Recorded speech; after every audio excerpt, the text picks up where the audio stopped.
Yep, I think we're live now. Although there's always a delay coming on the screen for what we're. Yeah, we're definitely. Oh, I hear you say "ready" in the background there. So yeah, here we go. We're here.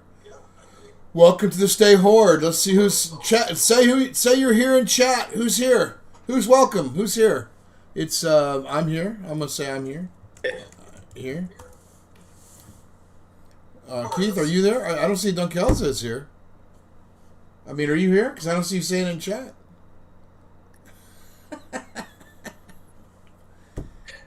Oh, there you go. Okay, Obelus is there. Here's I see. Pedantic's here. Okay, well, I guess they're a little behind the thing here. And Apple Crow, yay! Okay, the gang's all here. I see Mr. Pedantic and Apple Crow. And yeah, okay, good. So what did you guys think? What did you guys think of the show? I mean, we'll get right to... we only have one real topic today. By the way, we've got to run this a little bit here so that we have to see. Make sure you like and subscribe. If you're not subscribed, don't be a loser. Subscribe, subscribe. Please be part of it because that's how we're going to grow. I mean, we've got a lot of plans with helping independent developers and helping independent games, and we're talking to some people. I'm a creature of habit, and this show hasn't filtered in all the way yet for me. Nothing personal. Okay, well, I think I'm taking it personal, but that's all right, brother. It's good to see you here anyway. Yeah. Unity meetup a few weeks back, which was the same night as ACC Showcase. Oh, cool. Nice. Good to see. I mean, the showcase was cool. We saw 4 pretty cool. We saw Moonveil, Dregs, there's a motorcycle game, and then there's a shooter and like a target practice shooter game, and they were all interesting in their own ways. What'd you think, Dunk?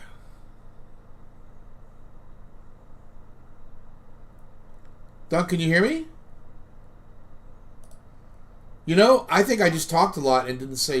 I think I didn't say anything. Or has this been quiet the whole flipping time? Yeah, you people can hear you on the stream, but I couldn't hear you, except through the stream. Oh my God, how weird! That's why you're. Why, somebody asked on the last one, was all of us pre-recorded? This is the reason why. Mike Moylan was really good at doing this stuff on the fly. We do not have his crazy level of skill. Yes. Okay. Good. Now you should hear us in both. That's just funny. So I'm glad everybody heard everything. I was talking to Dunk, but he couldn't hear. The stream is like 7 or 8 seconds behind what we're actually doing. So I'm actually going to close the screen because I know it's working. I need to see you, not the thing. So that was pretty funny actually. Typical. This is why we should have had you run the stream, Dunk. I'm just saying. maybe next week. Yeah. So what did you think of the ACC show? I thought it was really good. Obviously these were not Game Jam products. Game Jams are done usually in like 48 hours. These were done over like several months. But yeah, they were really impressive for what I was expecting. I think I went in expecting something more like a Game Jam, and seeing something that was, especially like Dregs, that was I thought pretty close to being ready. Well, I thought Moonveil was a Stardew Valley kind of like said the Chef's yeah, Moonveil is neat. There was a lot of potential there. The that motorcycle, the VR, was it I can't Cyberpunk or something? Not Cyberpunk. Not Cyberpunk. It was a punk motorcycle. It was good though. I love the stylistic way they looked at the motorbikes, and it was kind of interesting. But the one that really resonated with us was really Dregs of Man, and and we had Philip on, and it's hard because in a situation like that, you generally have one spokesperson for the game, but even though it says Chris Roberts on the box, and this will be interesting, it doesn't mean Chris Roberts made the game. There's usually 50 or 60 people back behind that were managed by that process, and I've always hated having a name on the box, but I've also got a few boxes with my name on them from a game we shipped, which I didn't ask for, but I was very proud to have, and I got multiple copies, for reasons reasons. But yeah, but Drake stood out, and Drake seemed like something that should be taken to early access fairly quickly. It needs a little polish.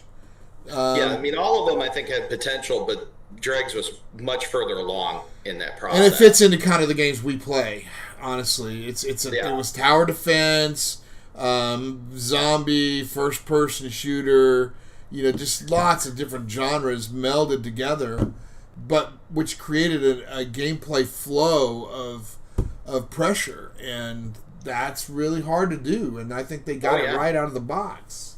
Oh yeah, and a lot of people do roguelikes or roguelites in that kind of cut corners, and these guys built it in very effectively from the beginning. Like, it seems like they had that concept from the start and really leaned into it rather than just we're making a roguelite so we don't have to do any work. No, that doesn't seem to be what they did.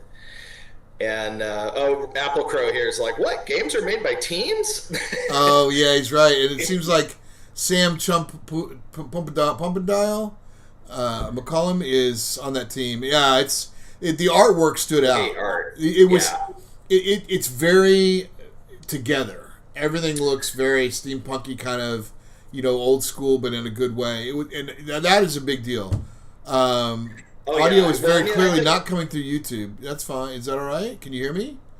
Are you guys hearing okay? He reloaded. He said it's working now.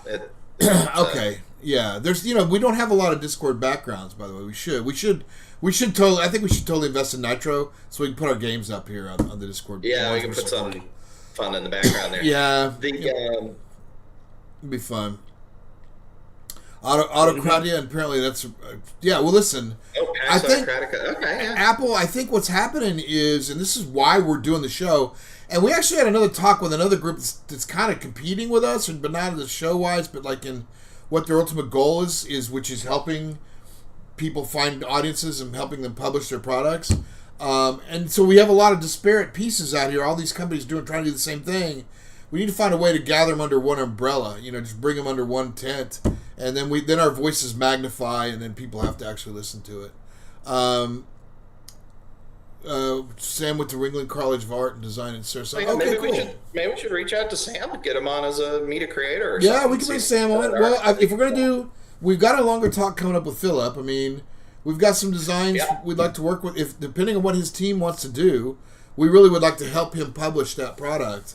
And get it up on Steam and help him create the socials and really, really help push his product out, because I think it's got, I never want to say what it's going to be, but that had the one that was closest to like interesting right away, and I think that it could be, it could be what it's going to be. It could be a fun experience for gamers, and I think gamers would enjoy playing it. So there's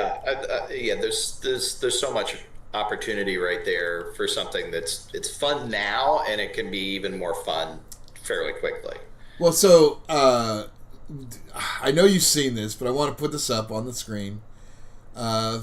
Folks probably know that Cloud Imperium Games, which most of us worked at, me, Rob, just a lot of our team, Ben. I did not. Matt Fossa created the music for some of the stuff there. They had a live stream, and it didn't go so well. In fact, it went pretty poorly, I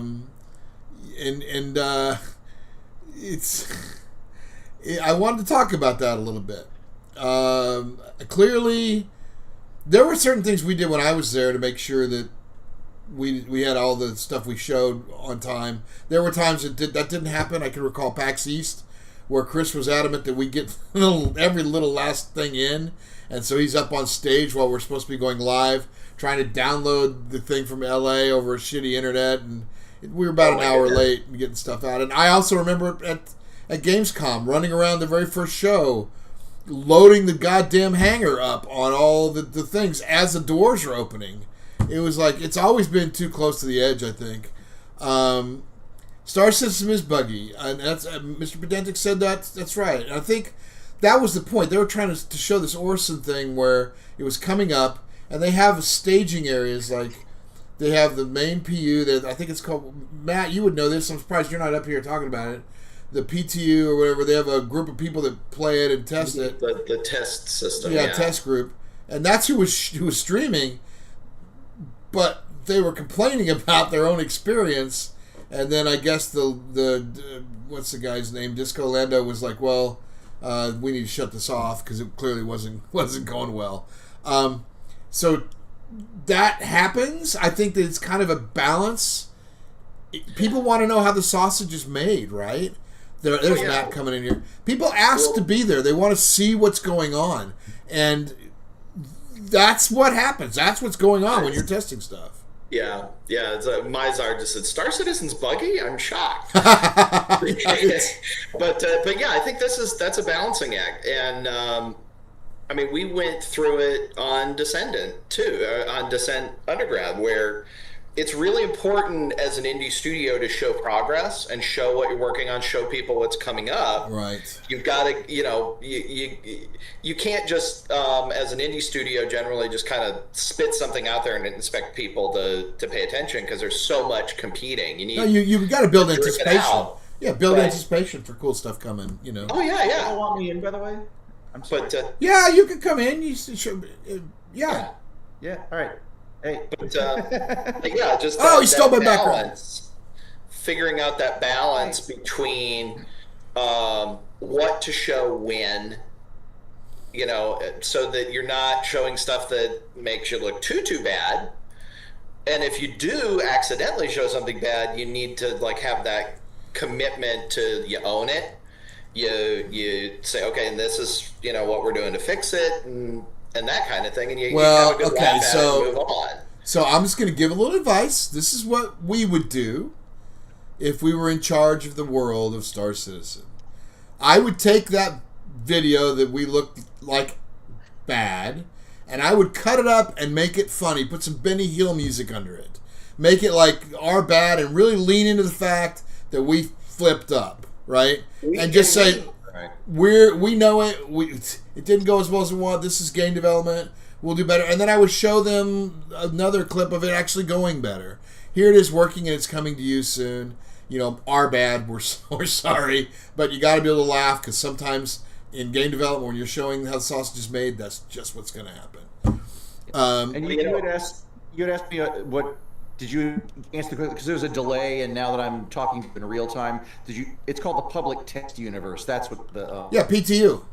Yeah, Public PTU. Test Universe. Yeah. But you mentioned that, Eric, about the leaning into it and everything. Mm-hmm. And you mentioned the Benny Hill music, and that reminded me, we actually did that on Descent.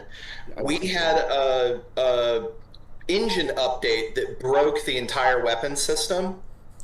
And poor Pixley spent 2 weeks. Oh, I remember that. Trying to fix it, and we ended up having to rebuild the system completely because it had silently corrupted. There's a thing where Unreal blueprints could corrupt, and it was much more common in the older versions.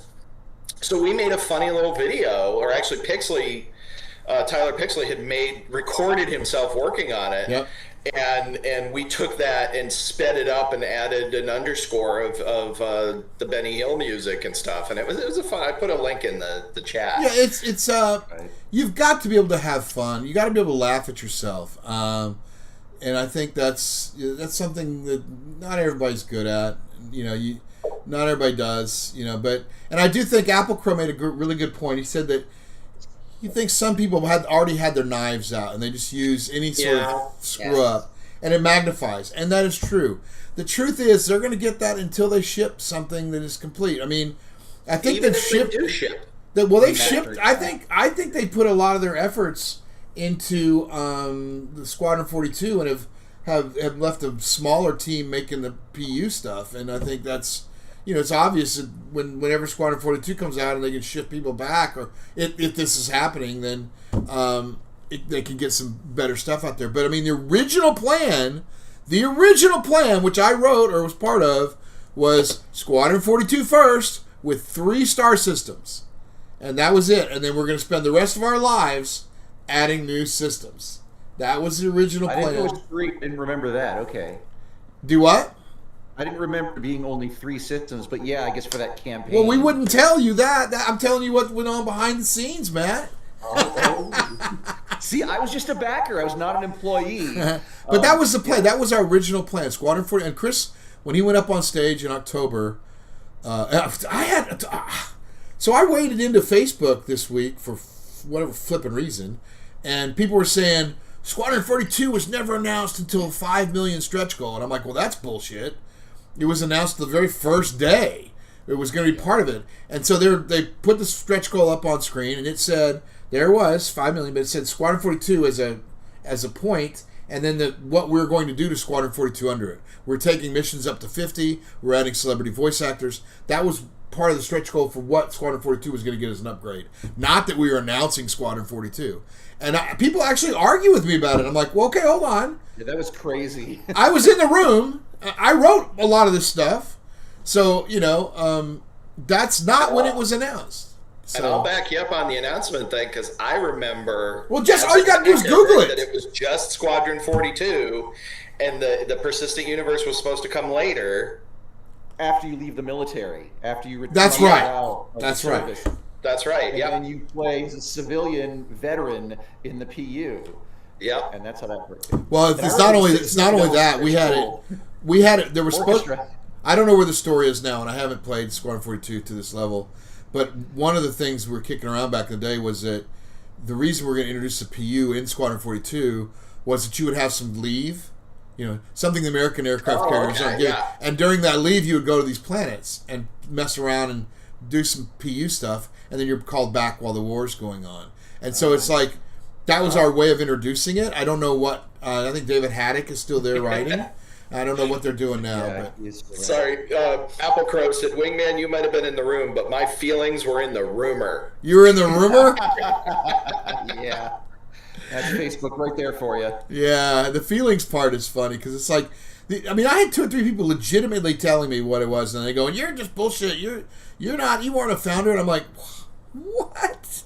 And I go, I was ready to jump in on that. I go, all you have to do is Google me, or Google when was Squadron 42 announced, and it says October 12th, 2000 or 2000. Was it 12? Were you posting as Gizstud Prez? No, I was just posting as Eric. No, Facebook, Eric Peterson. So it's okay. It's like. Well, what it sounds like. It sounds like to me maybe the thing is you need to get some of these early CIG developers in a room and have like a looking back roundtable kind of. Would you guys like that? That's interesting because. Mark Skelton, Rob, myself, Moreland, Matt. You were part of. You did some music and you did all the Wingman's Hangar stuff. We could get together. Music, yeah. We could get together and have a roundtable of what it was like working there. No holds barred. We have no connection anymore, other than we're friends and we like the project. I generally like the project. I think Squadron 42 is going to be really good. But we could tell you some. It wasn't easy. Let me put it this way. I spent a couple years working about 80 hours a week or more, and it was exhilarating. We had 24-hour live streams in our office where fans would come, and it was crazy.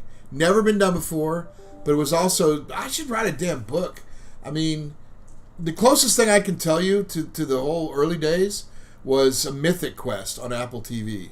It was fairly close to that, I really they got a lot of that right without the crowdfund part, because people were sending us beer, pizzas, liquor, cookie.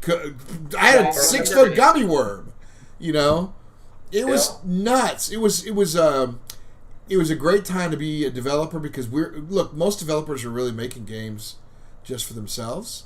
And we're all gamers here. Everybody on this channel, everybody that's here watching, we're all gamers. And I don't see a wall. I remember going to the second Gamescom after the first one was so much fun, and I just hung out with all the people, and we did Wingman's Hangar over there, and the next year there was a stupid red rope around between the fans and the people that worked there, and I'm like, well, what's this? So I just grabbed both my beers. went underneath the red ropes and went out there and hung out with the fans, because they're just gamers like us. There doesn't need to be a separation. I thought that was bad. Mr. Pedantic says, yeah, it's a great idea to get the developers drunk when they're just starting out. That'll deliver quality. Yeah. Well, no, hey, listen. At least in some game companies. boy. I'm sure there's. We weren't drinking all day. Oh God, I got a drinking story for you. All right, so we were in this little basement, and we were moving to the place where CIG is here in Austin now. And I was showing, as head of production and head of studio, I was showing people that were going to rent out this little 1,800 square foot place that we had like 35 people jammed into. I was showing them around. This is where we do this. This is my office. This is whatever. And there's a small fridge stacked with beer that was sent to us and some whiskey on top. And I just kind of make a casual joke. I say, hey, you guys want a drink? And the guy goes, no, it's like noon, right? And clearly nobody was drinking. We didn't allow drinking in the office at noon or whatever. But then I said, you never said what group you guys are. And he goes, oh, we're Alcoholics Anonymous. And I said, oh, so no drink then. And everybody at Star Citizen just started cracking up. It was like, oh, how do I get out of this? We were just. Well, Apple makes a good point. That it was kind of a funny thing learning the developers were people and gamers. And then there's so much criticism about people needing to be perfect all the time, and that's not reality. That's a good point. Mazzaro, I got in a little bit of hot water over that. I used to do this. We're doing Stay Horde here, but I used to do Wingman's Hangover after the Wingman's Hangar show, right? And I was going on vacation, baby, heading to the coast. I was 3 feet out the door, and I was going to drink on the way out. And I showed the 890 jump as a kind of sneak peek. Now, we had a rule on anybody that came in to watch the after show of the Wingman's Hangover. Was you don't talk about it. It's not recorded. It's never going to be recorded. It's just fucking there. If you're cool enough to be there, you get to know. Somebody recorded it. Thanks. And broke the Fight Club rule, and then posted the 890 jump on Reddit, and we weren't showing it for another month. I found out, and I was like, oh my God, I was calling Chris, and Chris chuckled about it. He was like, look, no big deal. There were some people pretty upset inside CIG, well, just one, but he was fine with it. He thought it was funny, and it's a mistake. I had to tone down the thing there, but again, you fall on your sword. You say, "Well, my bad." Shit happens. When you're this close to the flame. I will never forget the one time on Wingman's Hangover when you were reading or talking about some comments that you were getting from some jerk or whatever, saying, you all should be looking a little bit more professional, and you just gave this eyes down glare into the camera, like. Well, listen, there were some people who thought that's what we should be doing, but I've always thought the better thing to be is just authentic. And look, I agree. You could be fucking brilliant and professional at your job and still be funny and enjoying what you're doing. You don't have to wear a suit and tie and keep your head down and act like this is, and keep a distance between everybody. What a joke that is. We're sitting here asking people to send their money in and support our dream. And it happens to be their dream too. And to me, that means no walls, no barriers. We are all in this together. Grab an oar, right? And start rowing. And that was the way we're going. There were a few people like that, and I understand that's what they wanted, right? That's cool. But you don't pivot on one or two people and what they say. Because our rating, we tracked all the ratings, and we tracked all the numbers, and we had a 99% positivity rating on our show. So if one or two people are saying that, I mean, I respect their opinion, but we're going to follow the numbers. What it's called. It's one of the cognitive biases, but I don't remember. But it's the idea that the loudest voice gets a lot of attention, but they don't necessarily reflect the majority. Happy people don't comment. Yeah. Happy people don't sit there for the most part and go, oh, I'm mad at something. But the bitchers and moaners do. And I will say, while I wouldn't run it the exact same way they're doing it, I do respect the fact that they don't let on their forums, if you can complain, But if all you do is complain, they're going to ban you. Because the truth is, that will chase off the people that are just there to be fans and have fun. And because you're going to get the game, but you're not promised the stage or a soapbox. And some people like Derek Smith, idiot, was out there like all for that time being was bitching about things, and so all he was doing was bitching. Look, dude, if you want to go piss on somebody else's dream, fuck off. Go finish your own battle cruiser shit 1000.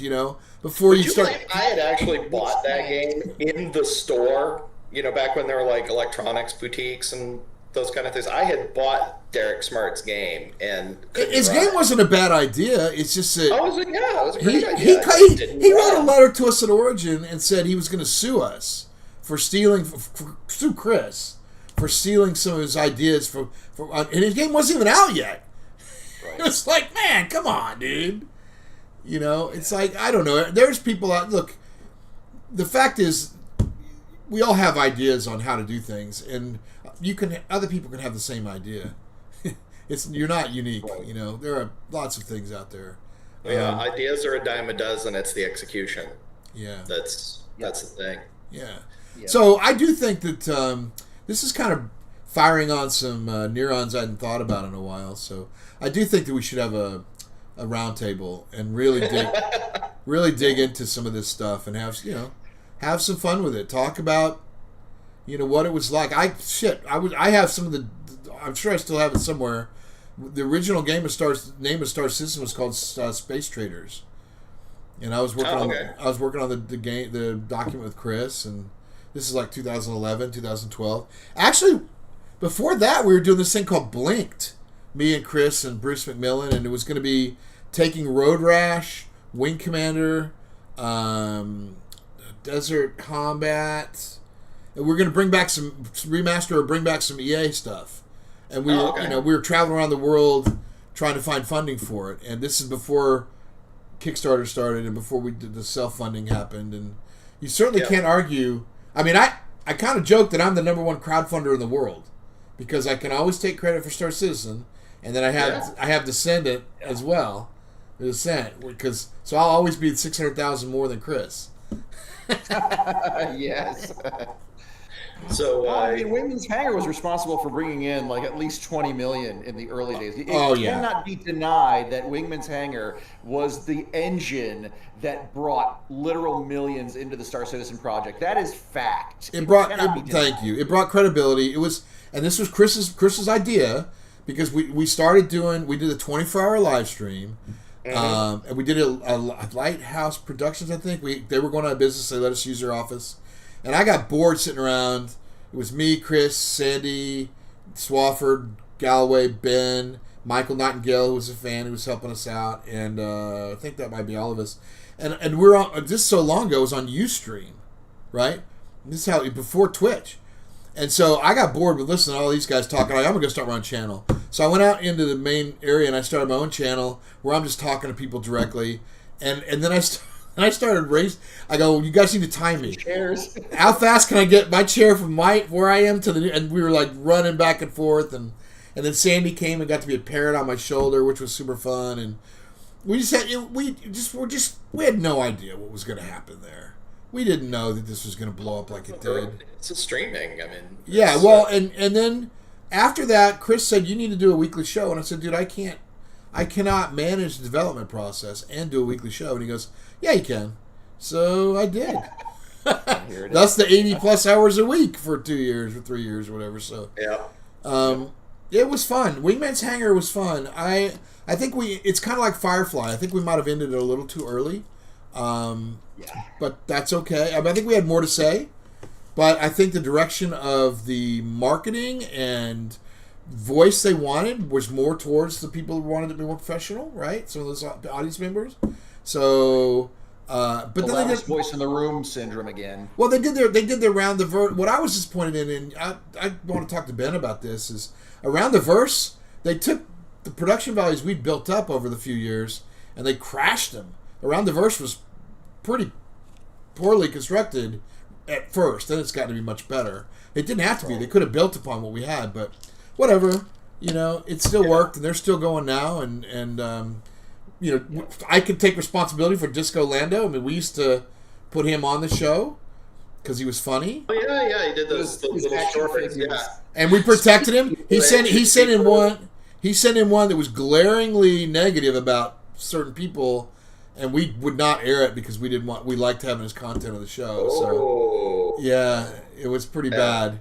So we just said we can't air that. It was fucking funny as hell. But to be fair, if people out there want to do fun little bits like that are not overly negative on, send them in. It's good. We'll put it up. And Mr. Pedantic also makes a point that a lot of really good games are small snack foods. You don't have to build your whole life around a game, right?